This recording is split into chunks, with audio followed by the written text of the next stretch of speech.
What's going on, Taylor, and everybody at home? Those of you watching, we're here to officially report that Christmas is canceled, and that's it. That's it. Everybody can go home. That's that. Patriots win. Yeah, and when they Okay, win, so disclaimer, I am at my girlfriend's family's house right now, and I thought I was locked away. I'm in her grandmother's room right now. yeah, clear as evidenced by her grandmother. And she just okay. I'm gonna super close the door. I'll be right back. Okay. This is the kind of thing that's gonna happen on it's gonna happen on Christmas.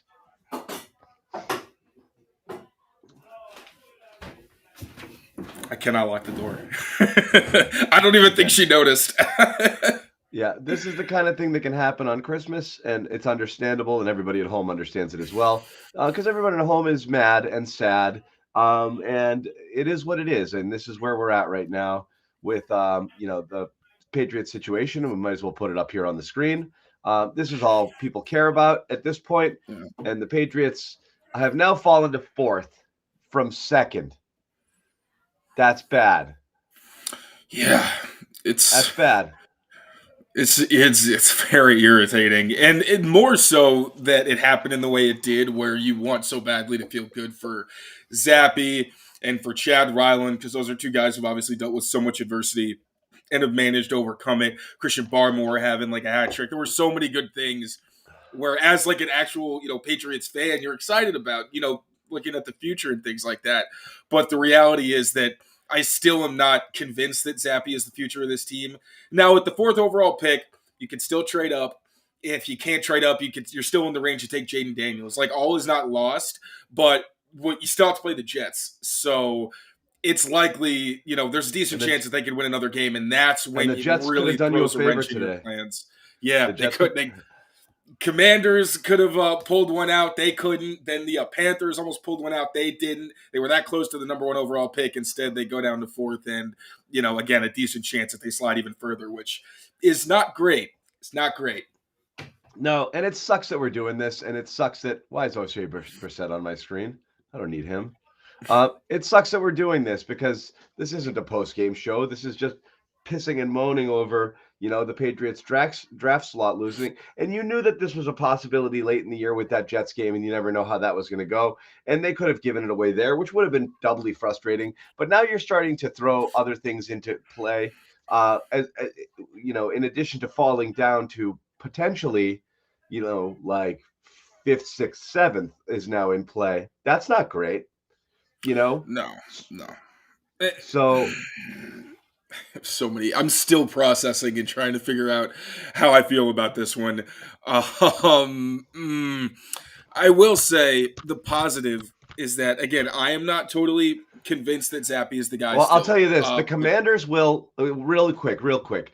I don't have it in front of me, but there's no way, from a strength of schedule perspective, that the Patriots, if they hold at 4 wins, won't surpass the Commanders, because the Commanders will have a tougher schedule because they play the Niners and the Cowboys, and the Patriots play the Bills and the Jets. So that strength of schedule is going to tick just forward there. If you see, by my calculations, and I'll put it up again, you see them right now with their win percentage 522 and 520. There's no way that's not going to tick up a little bit with the two opponents that they have remaining. So I feel like there's still a shot here at that 3. And when you're talking about Chicago and Arizona and the idea that one, if not both of them, may consider holding on to their quarterback, I doubt that's going to happen. But there is a world in which you're still getting your guy at 3 if that's what you wanted to do. But things have gotten more complicated. But anyway, Zappe being the answer or not being the answer is where you were right now.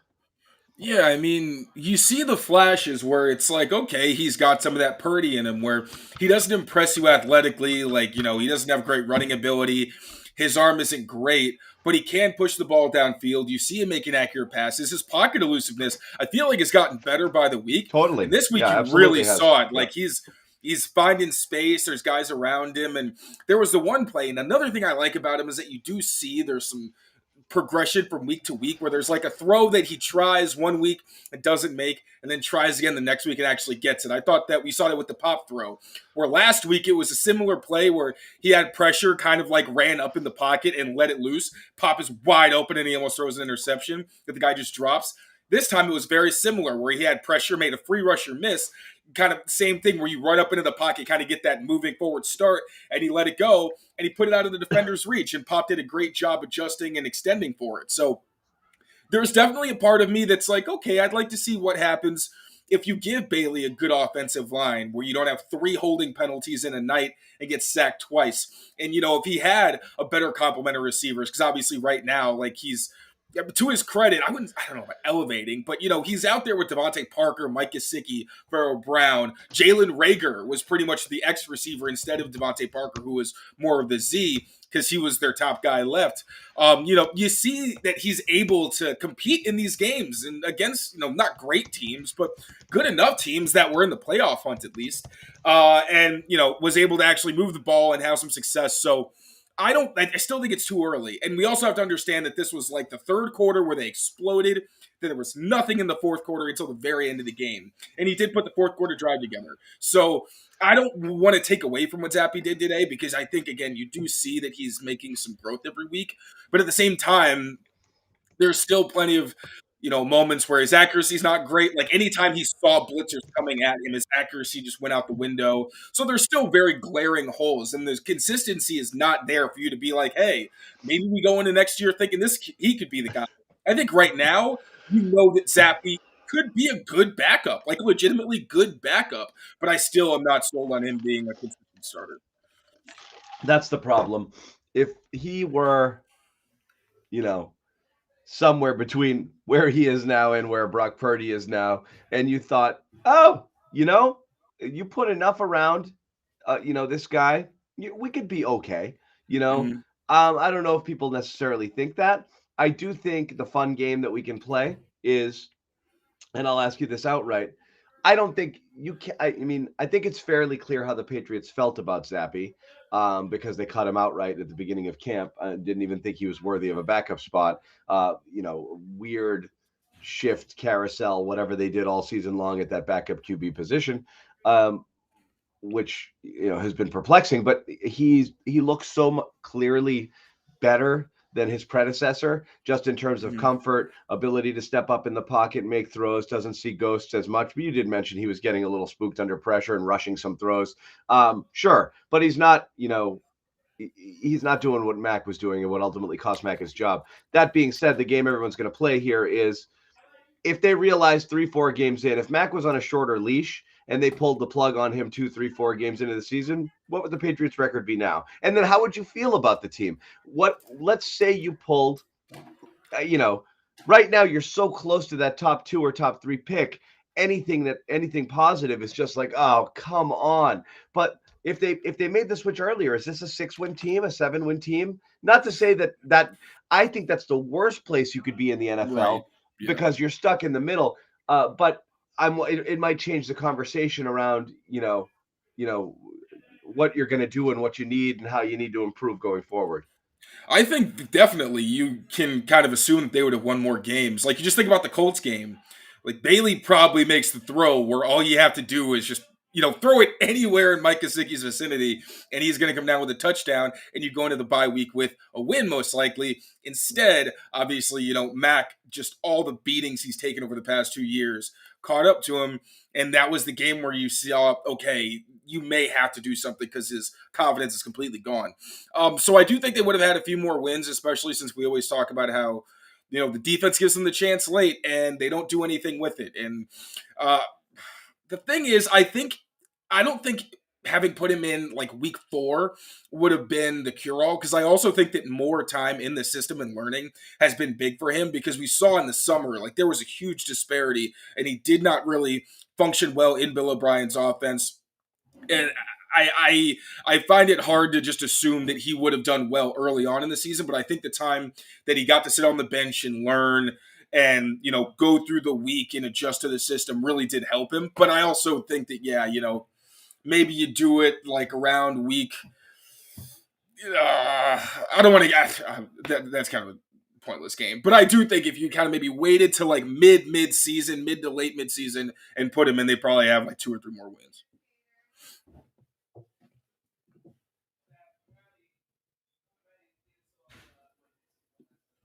And now all of a sudden, did you mute me?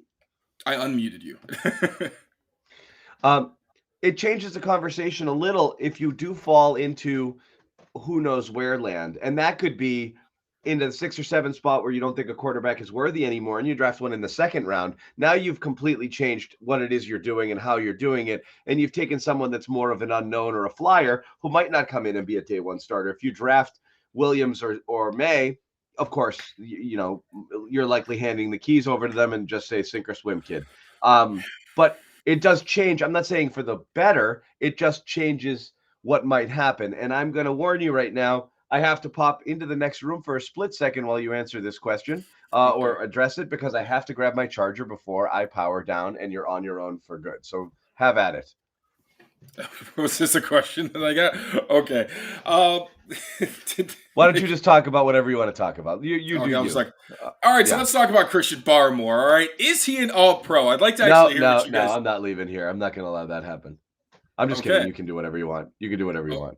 Okay, I'm so confused. I'm just going to keep talking. Christian Barmore, you can't talk about Barmore when I go in the next room and I got a Zappe graphic on the screen. Okay, man. All right, I'm sorry. All right. What else about Zappe? All right, then. Tell us why you love Bailey Zappe. Yeah. All right. I'll find something else to talk about Bailey Zappe related instead. That's all right. Here, let's think about ahead. I've changed the graphic. Do your Barmore. Go. Oh my go God. Get him. Okay. All right. No, I have freedom. Yeah, Barmore. He is a monster. Yeah, I mean, I think we have to talk about him. We can talk about Zappe. I think we pretty much covered it, right? Bailey Zappe, he is a good backup from what we've seen because he's got you a few wins, but he's also been inconsistent. He's also been the guy who can't put a full half of football or more than the first half of football together. This week he struggled early on and then had a great third quarter. I thought even towards the end of the second half he was all right. But again, I think we know what Zappe is. He had a great game today. Still need to see more from him before I think we make any, big declarations. But Barmore, man, I really do. So I was saying this, if you follow me on Twitter, you saw this week I was saying he's a legitimate defensive player of the year, or I'm sorry, all-pro candidate. I got excited there. He's a legitimate all-pro candidate. And the reason I say that is because since week 6, he's like top 5 or top 10 in a lot of major statistical categories for interior defensive linemen. And that's just the numbers. When you go beyond the numbers and you look at, okay, yeah, he's got the sacks, the pressures, even when he's not actually affecting the play, you see that he's taking on double teams. He's not moving at the point of attack. He's making things easier for other people. He's getting pressures. He's beating people so quickly that sometimes the quarterback's getting it out, but you see an offensive lineman on the ground. That down-to-down consistency is something that I think is what you look for somebody like an all-pro type player. Not only that, you saw today how he can completely take over the game. And it wasn't the first time we've seen it either. We've seen, not to the tune of a hat trick in terms of sacks, hasn't been that dramatic, but we've seen plenty of times where, games on the line and Barmore is the one who's in the middle of everything and making things happen. So, man, he's just continues to impress me. I don't know what they're waiting for with the extension. Like, sign him now. He's only going to get more expensive. You talk about guys who are playing their butts off late in the season, which I think is a lot of people. Clearly this team hasn't quit. But the effort and just the production and the way that he is just manhandling people, I think that you got to, the extension is a no-brainer, but I think now you got to start thinking about him in terms of like, all right, is he a Pro Bowler? Maybe not all pro because interior defensive line is such a stacked position. I understand if he doesn't make that. Like, I get it, especially because he didn't get really dominant until about a month into the season. But in terms of Pro Bowl or some kind of recognition, I think he deserves it because, I mean, especially what he did now with primetime on a national stage, just absolutely dominating a pretty solid offensive line. Yeah, and so they won't sign him because they just don't sign guys and they let them go into their contract year. And then they say, go out there and find whatever it is that you think you're worth. And if it's something we can match, we will. And if not, we'll let you walk. And that used to work when it was like, hey, it will pay you roughly the same, but you get to come back to a team that competes for the Super Bowl. It doesn't work like that anymore. So it depends who's making the decision on a guy like Barmore. If it's Belichick, I would say we're going to be headed for another one of those situations, which is going to be extremely frustrating, and they'll be priced out. And if he keeps playing like this, and they'll shrug their shoulders and they'll say value, value, value, and they'll put 9 special teamers on the worst special teams unit, 9 special teams only players on the worst special teams unit in the NFL. And that's how they'll do business. If they do something different and someone else is making the call, yes, Barmore's a guy you absolutely need to lock up right now. If you ask yourself the question we've asked earlier in the year, Taylor, like, who are the keepers here, right? Like, who do you envision 3 years from now being a Patriot, or you wanting to be a Patriot? And the answer, sadly, is like Gonzalez and Barmore, and that's it. Maybe you could find 1 or 2 other guys who'd be good, complementary players and this and that, but those might be the only 2 like absolute keepers on your roster that you would want right now. And one of them you only saw play a handful of games before he got hurt. So yes, Barmore is automatically, and he is playing like a man lately, even more so, and he just keeps getting better and better. He's a beast. He's absolutely somebody you got to keep around if you can. Yeah. But they won't. I mean, he does. If there's anybody they're going to pay, it's a guy like him where he doesn't leave the field. Like, he can play every down. They haven't had a defensive tackle who could really bring it on every down since like prime Vince Wilfork. Even Vince towards the end of his career, they weren't trying to really play him on pass rushing situations. Like, he was more of a run guy. They haven't had this in a very long time. And not only that, but the consistency. He clearly has a lot of respect from the people in the locker room. And pass rusher period is a position where you do pay people, and especially if it's the interior, where it's really hard to get away from those guys. And like a Barmore, where you can double team him. And there are some guys like a Chris Jones where every once in a while, like, they're just not really feeling it in terms of how they play the run. And if you double team them consistently enough, then you can move them. But Barmore has been stout at the point of attack. He's taking on a lot of people. Offenses are treating him like the biggest threat on the defensive line, and he's still dominating. So I think that's the kind of guy that absolutely, I think he's somebody that they are going to pay, just because with Tooney, at least you could say, okay, positional value, it's not quite there. Even if you disagree, Barmore, there's no argument not to pay him, other than, yeah, he hasn't been healthy in the past, but he's healthy now, and he's playing well, and he's putting the work in, and you can see Belichick clearly has a lot of respect for him. So, yeah, I think he's going to get paid. Okay, well that's hopefully that's would be one positive coming out of this season if they're able to do something there. Speaking of getting paid, you want to get paid, you want to get in on the action, jump in on Fanduel, America's number America's #1 sports book, the official wagering partner of the CLNS Media. Try to block it like this, of the CLNS Media Network, and the official partner of the NFL. You can get in on any NFL action here. Broncos bettors, moneyline bettors, I'm sure we're really, really psyched and then really, really upset after what happened here tonight. But all you have to do is, if you want to cash in on this bonus, 150 in bonus bets when you place a winning $5 moneyline bet. All you have to do is visit fanduel.com/Boston. Once again, fanduel.com/Boston. Make sure you check it out and get in on the action. So Patriots down to the 4th pick. We know that now. Other takeaways from today's game, if there are any. And again, as banged up as they've been and as light on talent as they've been, I mean, still, you're doing this without, and again, not to always bring it back to Zappe, but you're doing this with a makeshift offensive line again. Yeah. You're doing this without your #1 running back, and Zeke is just not, that guy. I mean, he's, admirably filling in, but you don't have Stevenson, arguably your most reliable offensive player. You're playing without Juju. You're playing without Bourne. You're playing without your binky, Hunter Henry, and you're still able to do some stuff. So again, has to be taken into consideration a little bit there in terms of Zappe's overall efforts. It's just incredible how little's out there. Yeah, and speaking of the offensive line, so I'm going to go through my notes real quick. So James Ferentz, who's basically been a coach, he hasn't played. They've had all these injuries. This is the first time that they actually signed him to the squad, which showed you how desperate they were. He comes into the game, immediately allows a sack where he gets thrown to the ground. I think he was benched for the rest of the game. So that's how you start off. Antonio Mafi had 3 holding penalties. 1 might have been on Vidarian Lowe. I think it was called on Vadarian Lowe, but it should have been Mafi. There was a sack where Zappe lost, where Trent Brown and Mike Nwenu both lost. Now, I don't think that Nwenu struggled throughout the game, so I don't want to be too tough on him. And obviously, Trent Brown is injured. He was subbed out for Vadarian Lowe, so don't want to beat up on those guys too much. And then they couldn't run the ball super consistently either. So talk about the offensive line, man. Like, they're in a really bad spot right now. But in the good side of it, I didn't hear City So's name get called. That's a positive. David Andrews had a couple weeks where he, allowed some bad pressures. Didn't hear his name.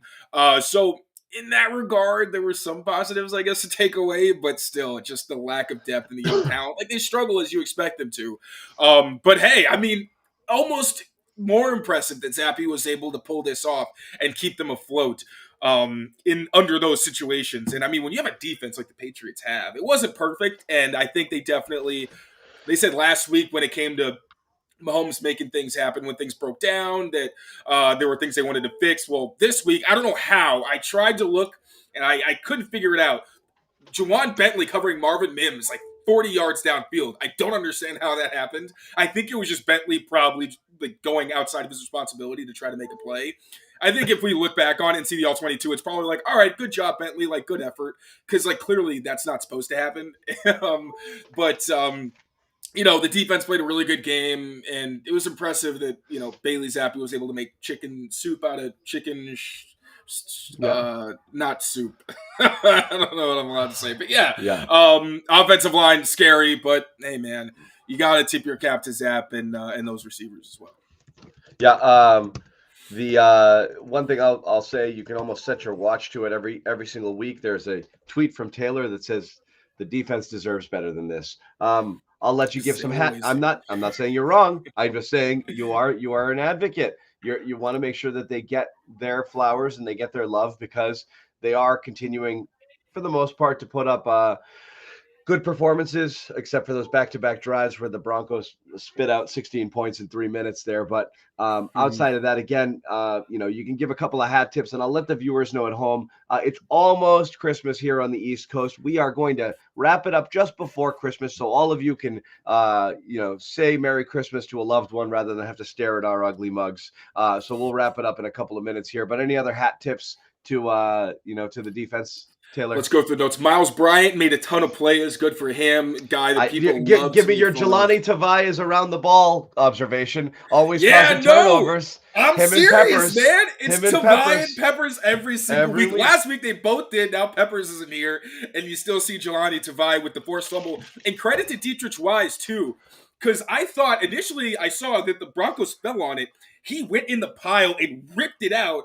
And that was allowed Jeremiah Farms to get on that. So Dietrich Wise is another guy that doesn't get his flowers very often because of his role.